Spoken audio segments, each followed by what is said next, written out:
What's up, everybody? How you guys doing? I'm going to go sit back here with so I get the and then jump in by you, Mark. That would be Tom, the green. Green screen was Tom. Yeah, go to the green screen. Ah, there, now I can see everybody. Okay. There, I'm inside now. All right, we have lots of questions. And one All right, of the sounds good. what are you wearing? No, who are you wearing? I didn't put on my Sky City High shirt yet. It's what I was sleeping in. Well, everybody really enjoyed the promo trailer so far, Dodd. So people had questions, so we thought we'd just open it up as a Q&A and have you respond to any of their questions. And thank you for getting up at 4 a.m. in the morning. It's only 3:30. Don't worry. Oh, 3:30. Okay, never mind. I take that back. Yeah. Cool. So who's the first question? So anyways, first of all, thanks to everyone for being there, for supporting us. It's really awesome to see you guys there. Make this happen. Yeah, we're already up past 2,500. I know. Not bad. All right. So One of the questions that somebody asked was, what does Haya mean? That's a very good question.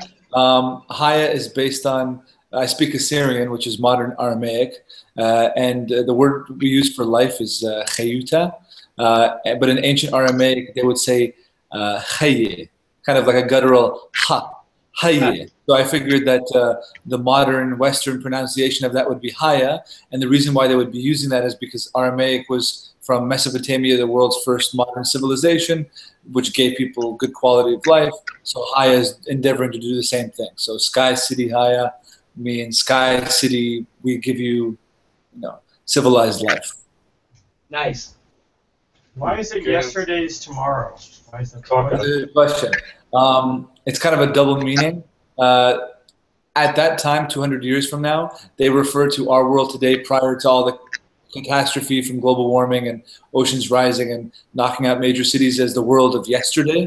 And since this city views itself as the answer to how humans can once again live well like they used to, this is the tomorrow, the future that resembles the great life of the world of yesterday. And since it also means today, that means that we're bringing you the world of yesterday, which was a great world, into tomorrow, which is already here today in Sky City Haya. I hope that made sense. That made sense, yeah.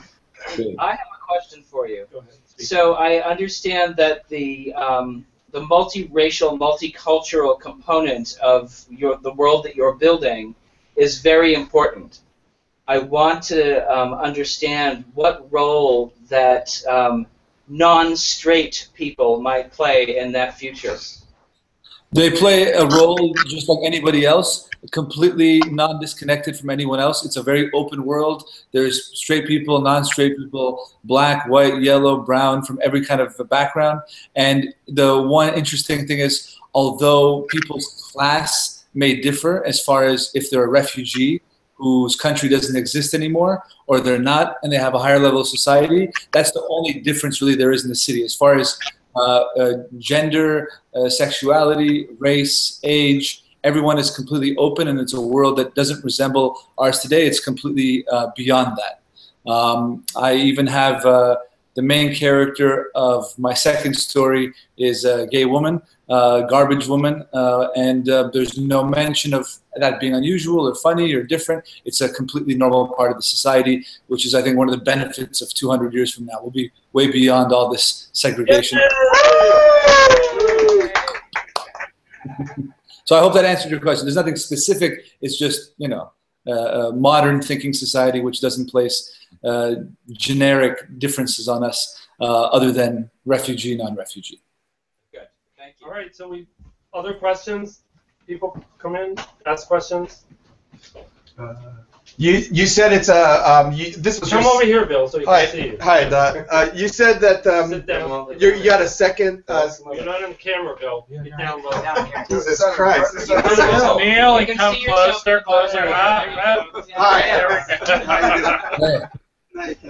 So no, you said that I understand that you pushing it as or promoting it as a mini series or series, and you just mentioned you had a second story. So how many of the storylines do you have? How many episodes are There so far. or written? So let's see, Saikhan, Graciela, Dragan, Michael, her. I think I have 6 stories right now, the unique thing about this idea, actually, I don't know how it's going to play with people yet, but I think it's interesting because I haven't seen it before, is that even though it's, let's say, at least the first season of a show, and there are recurring, each episode is unique in that it focuses on a completely different main character, and the one character who connects all of them is Adrian Rousseau, who you saw, the chief engineer, giving the speech in the teaser. So instead of it being a show that, like Lost, for example, has a bunch of different characters and heavily focuses on a couple of them or 1 or 2 on each one, this is a completely different storyline of different people, each one from a completely different cultural, socioeconomic background, all working with this engineer to slowly solve this mystery. And yeah, so the first 2 stories, for example, the first one is called The Plant Dealer, and it's a Mongolian guy who illegally smuggles plants and seeds into the city. And since you have to have a business contract, an official business contract to run any business, what he does is illegal. So it's kind of like a joke on current day drug dealers, except he's just selling seeds and plants. And the second story is about and he was from Mongolia. The second story is about a Peruvian woman from South America who's a refugee as well, who works as a garbage woman along with her partner in the truck, Sergei, a Russian guy. And she is the next kind of piece of the puzzle who Adrian Rousseau conscripts to help him solve his mystery of the conspiracy behind the city. Great, yeah. I have a question, bringing it back more to the business aspect of it, but basically, what would you like people in this room to do after this party's done? And all of them have pledged, people have been very generous and stuff. What would you like them to do to get the word out? Well, basically, I've noticed that if you share the thing on your Facebook page or Twitter, it can help. But I've noticed that if we find people who actually like science fiction, who like this particular project, it seems to do a lot better because you're targeting people who would be excited by this specifically, as opposed to people who would just, hey, congratulations for making this happen. And so personal Facebook messages, text messages, emails to people that you think might really love this. I think that's the way we're going to grow this and really make it happen. So at the time, it would be awesome to have you guys share it with all your friends and family. Great, thank you very much. Other questions? Well, I'm curious. You've been working on this. Hey, it's Jackie. Hello. You've been working on this project for how many years? 10 years? I first came up with the general concept of a floating city in 2002, and I came up with the story of a detective story in 2006, and then I started writing the first pilot episode in 2009. So having worked on this for so long, why is this so important for you to tell this particular story in this particular world? What's driving you? A few different things. One, since I've been living in Prague for 7 years and traveling all over the world, and I grew up in a multicultural family, I like exploring the dynamic of a group of people from completely different backgrounds, yet who seemingly get along without a hitch. I've had a lot of times in Prague where I've been in a table in a bar having beer with people from 10 different countries, and I just sit back for a moment, I look at everyone, and the beer has brought us all together, and we all connect like we've known each other for years, and yet everyone has a unique story to tell, which actually makes it more interesting than if you're just hanging out with a bunch of people from the same country, because now everyone has a different story, different cultural references, different things they happened to them when they grew up. So the differences make it rich, and yet somehow they don't prevent us from getting along. So I like that dynamic, and I like the idea of a world that features so much diversity, and yet none of that diversity is a hitch in connecting as human beings. I love science fiction. I love the idea of taking something from a person's imagination, which doesn't actually exist, and then making it so seemingly real that people feel that thereafter it always existed. I love a mystery story because it doesn't seem to need to sacrifice plot for character or vice versa, character for plot. Every time that you meet a new character and you explore them, you figure out how to bring the mystery forward, and so two work together really well. And I, of course, want to make this a mystery story where people just need to know what's going to happen in the next episode, kind of this like thrilling chase to figure out unravel the whole plot. But what I like even more is creating a world and acting having the viewer act like a cultural anthropologist and exploring how people live, what they eat, how they travel around, what they think, what they believe in, and just kind of illustrating in each episode what this world, what it would be like to live in the city in actual reality.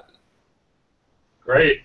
And they have the best damn beer in Prague, so that's why he brings everybody together. Okay? Not only that it's really good, because it is, but it's also really cheap. Yeah. I'm not sure if what I have is a question or a statement. Okay. So this is Karakin. I'm Karakin, by the way. Hi, Dada. So I think like your human interactions have this kind of element that's very utopian, right? Mm-hmm. It's together, it's connected, it's organic, it's not divisive, right, by much, right? But then like the play between the cities in the sky and the refugees seems very dystopian to me, right? Right. So you have this kind of interplay between the two. Mm-hmm. So I'm wondering how you envision, your stories being able to play those two elements together, and would you consider the story that you're writing more utopian or more dystopian in what the future looks like? I think how do I answer this? I think that I'm presenting it as a dystopian future, which is masquerading as a utopian future. Okay, good. The way I want it. What happened? That's a good line. The audience liked that. Good. The way I want to interplay the two is one of the subplots of the story is that we're a few weeks out from a huge initiative vote for the city to vote on raising their own taxes significantly so they can fund building half a dozen more of these cities around the world. And throughout the episodes, and especially in the promo that we want to finish up with the money that we raised from Kickstarter, there's a whole political ad meant to rally the vote that's mixed into all the mysterious moments of the story. So there'll be interplays between people saying, "Hi, I was from Mongolia, but now I work as this job or that job, and I am a proud Haiyan," and a voiceover saying Haiya is the best place in the world, and we've helped humanity. Intercut with what's going on. There's an issue. The refugees are having a problem. People are going to die. And so I want people to watch it and go, so which one is the truth? What's really happening? Is it good? Is it not? And I want them to be so contradictory that you just have to figure it out. So that is the way I want to interplay them together. But in the end, yeah, it's kind of a dire future, I guess. I'm generally a hopeful person, but I guess it's exciting, I guess. But to have a challenge to overcome. Yeah. Dystopia is more interesting. Yep. A fucked up situation or fucked up characters always are juicier to watch, I guess. Anybody else over here? Do we got questions over here? Anybody? You want to jump in? This is your chance.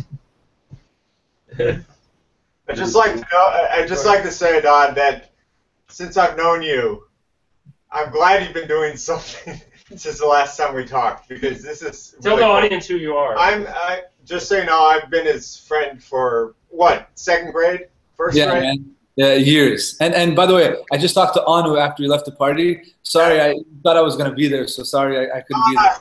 It's totally fine. But anyway, I'm glad to see you've been doing something, and I'm really proud. Looks really cool. Hey, thanks, man. I really appreciate it. I'm happy you came there, and hopefully we'll get to catch up next time I come into town. But yeah, man. Absolutely. I'm not just sitting here drinking beer and smoking weed in Prague. I'm actually Yeah. I didn't think you were, but that's good. What's wrong with I hope you're doing that too. Do you hear that? John said, Hey, what? so did Jackie. They said, I hope you're doing that too. Yeah, what is the expression? I smoke occasionally. Yeah. He drinks good strong beer. Yeah. Any Yeah, other? when I come home, I drink a little bit of beer. When I'm here, I drink 95% beer. It's pretty damn good. I want to give everybody a chance. Anybody over there? You guys got a question or anything for the director? What makes the So here's one. What makes the cities float? I mean, how much are you people suspend disbelief, and how much are you going to kind of explain? Good question. So part of what it's based on is real, but part of it is requires you to suspend your disbelief. The futurist and architect, I don't know what other titles he was known by, Buckminster Fuller, who created the geodesic spheres, the one that's like in Disney World. I think what they said about that was the way it distributes the pressure around its entire body, such that the entire whole is lighter than the sum of all its parts. So if we were to break it up and weigh each piece, it would be heavier, but somehow it's lighter that way. And if you were to create one theoretically, which was half a mile in diameter, and filled it up with air that was 1 degree Fahrenheit warmer evenly inside than the outside, it would make it float, because the weight of the actual material was negligible, and with that much air being slightly warmer than the surrounding atmosphere, it would make it float. I guess mathematically, theoretically, it would work. So I took that concept, and I didn't like the idea of floating balls, and I thought of down pyramids. Baseballs, I've been there, done that. I made it into upside down pyramids, and they're made of future lightweight material, like some sort of an aerogel, something that is very lightweight but very strong. And they have heat generators within inside of them that create a lot of heat, with automatic computer sensors and a whole group of island maintenance personnel and people up in the control booth, kind of like in a nuclear power plant. And they're always keeping the temperature warmer on the inside than the outside, and it's allowing them to float. And they also have weight limit requirements, so that there's only a certain number of people allowed on any one island at any one time, so that there's no danger of one of them buckling under the pressure. So the part that's real is that if you were to have an object which was very lightweight and had a lot of warm air inside of it, it could float. The disbelief is that it's not a geodesic sphere that distributes pressure evenly, such that it's so lightweight that just hot air could make it float. So it's half real, half science fiction. But who knows? Maybe in the future somehow this will be possible as well, even with this design. But who knows? Yeah. I have another question. I want to know about, like, since it's going to be in the future, 2248. What are the parties going to be like? Parties, any kind of party. They're going to be modeled just after yours, man. The fun parties. Okay. What's up? I said they said political parties. I said no, I don't want to know about that. I mean the fun parties where you go out to party. Yeah, that's something I haven't thought about too much. What kind of drugs they would have, what they would drink and eat and stuff like that. So I think I'm drawing a blank on that one. That one I have to explore more. So I can help you. Amazing parties will take inspiration. Here comes the orgasmatron. Oh yeah, Woody Allen. Okay, we'll bring Woody Allen back in the orgasmatron. Okay. Oh man, yeah. Oh, that's right. Getting inside of that machine, right? And Sleeper. Sleeper. Remember Sleeper? Yeah, exactly. Yeah. So cool. So do you have? I don't know. Is there any other questions in the audience here? No? If we don't, let's have a Dodd give a wrap up. Just Let him get back to bed. Yeah, I just gotta go. Adam, did you have a question? Did you have a question for him? No. Okay. So Dodd, do you have any questions for us? yeah, there you go. Ask us a question. Yeah. While watching the teaser, it's so short. It's such a little. It's only the tip of the iceberg for what else the project has in store. The rest of the promo, and if we're lucky enough to make the whole series. I'm curious what feeling you guys were left with at the end of that very short teaser. I know it didn't say much, but I was curious what feeling, what thoughts you were left with at the end of it. I wish it was coming out tomorrow. Yes. That's very nice to hear. I would so watch it. I mean, I wish it was coming out tomorrow. It looks really exciting. Intrigue. Yep. That's awesome to hear. It seemed very real. And Kirk over here is doing the little camera work, is saying it seemed very real. That's good to know. I guess there's just enough of that dystopianness to feel like, our world today. Yeah. Yeah. So before you leave us, why don't you give us a message and just wrap things up for us? I should give a speech like Rousseau, and then everyone can cheer. You can put the green screen behind you, and then we'll add some things. In Yeah, next time we do one of these, we'll put a green screen on floating islands or something. I'm really happy that you guys are there. I love that you guys are down for the project and that you guys are excited about it just like we are. And I hope that we're going to succeed with this campaign, and that one day we'll all be able to sit down in front of the television and just enjoy this story and this TV show like any other. And I hope you guys will help us get the word out. Although now when I say it like that, I feel like a religious preacher. Get the word out, spread it. Oh, we have one in the audience right here. I don't know. He's going to get the word out. This one's going to do it over the top. And I hope you guys enjoy. Sorry? I said nobody could raise money like the church. Or take your money like the church. What is that? You guys have seen George Carlin stand up about that? Yes. He talks about religion, being the biggest, bullshit story and everything. And at the end, he says, I think he says, "Holy shit, holy shit." But I was going to say something. I lost my train You got to say something else. So finish out. Oh yeah, I hope you guys enjoyed Tom's Place the same way I did when I was 17 years old in 1998, and I came and I was like, oh my God, all these posters. It was awesome. Yeah. So yeah, I hope you guys have a great party. I wish I could be there. Next time I definitely have to be.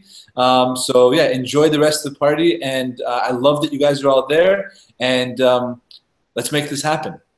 Yeah.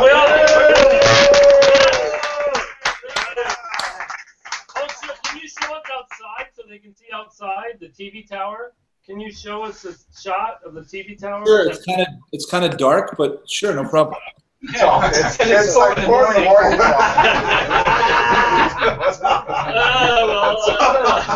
Thank you, Adad. Sure. That's not the town you wanted to see. There it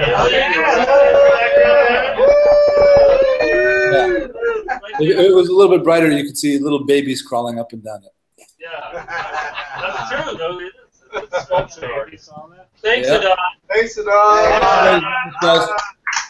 Yeah. Back You to got it. Back to Bye.